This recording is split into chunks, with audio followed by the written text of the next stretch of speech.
નમસ્કાર.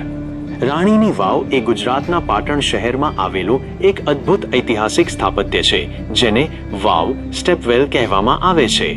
રાણીની વાવ વિશેની મુખ્ય માહિતી અહીં આપેલી છે. મુખ્ય વિગતો: સ્થળ પાટણ, ગુજરાત, સરસ્વતી નદીના કિનારે. નિર્માણ ઈ.સ. 11મી સદીમાં, લગભગ 1022 થી 1063 દરમિયાન. નિર્માતા સોલંકી વંશના રાજા ભીમદેવ પ્રથમની પત્ની રાણી ઉદયમતી દ્વારા તેમના પતિની યાદમાં બનાવવામાં આવી હતી. સ્થાપત્ય શૈલી: આ વાવ મારું ગુર્જર મારું ગુર્જારા સ્થાપત્ય શૈલીનું ઉત્કૃષ્ટ ઉદાહરણ છે. UNESCO world heritage site. વર્ષ 2014માં તેને યુનેસ્કો દ્વારા વિશ્વ વિરાસત સ્થળ વર્લ્ડ હેરિટેજ સાઇટ તરીકે જાહેર કરવામાં આવ્યું છે. ચલણી નોટ પર સ્થાન: ભારતીય રિઝર્વ બેંક દ્વારા બહાર પાડવામાં આવેલી 100 રૂપિયાની નવી નોટ પર રાણીની વાવનું ચિત્ર અંકિત કરવામાં આવ્યું છે. સ્થાપત્ય અને કોતરણીનું મહત્વ: રાણીની વાવને ઊંધા મંદિર ઇન્વર્ટેડ ટેમ્પલ તરીકે ડિઝાઇન કરવામાં આવી છે, જે પાણીની પવિત્રતા દર્શાવે છે. માળ અને કદ: આ વાવ 7 માળની છે.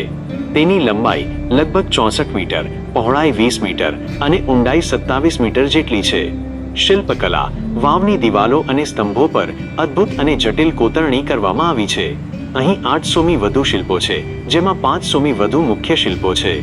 મુખ્ય વિષયવસ્તુ: કોતરણીમાં મુખ્યત્વે ભગવાન વિષ્ણુના દશાવતાર 10 અવતારની છબીઓ જોવા મળે છે.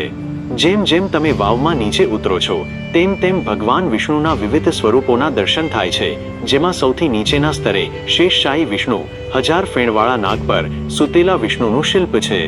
જળ વ્યવસ્થાપન: તે ભૂગર્ભ જળ સંસાધનોનો ઉપયોગ અને પાણી સંગ્રહ કરવાની પદ્ધતિનું શ્રેષ્ઠ ઉદાહરણ છે.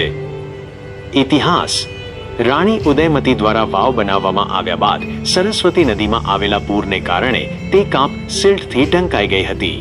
1980ના દાયકામાં ભારતીય પુરાતત્વ સર્વેક્ષણ ASI દ્વારા તેનું પુનઃસ્થાપન અને ખોદકામ કરવામાં આવ્યું, જેના પછી તેનું મૂળ સ્વરૂપ દુનિયા સમક્ષ આવ્યું. આ વાવ સોલંકી યુગના શિલ્પકારોની કળા અને જળ વ્યવસ્થાપનની મહાનતા દર્શાવતું એક જીવંત સ્મારક છે.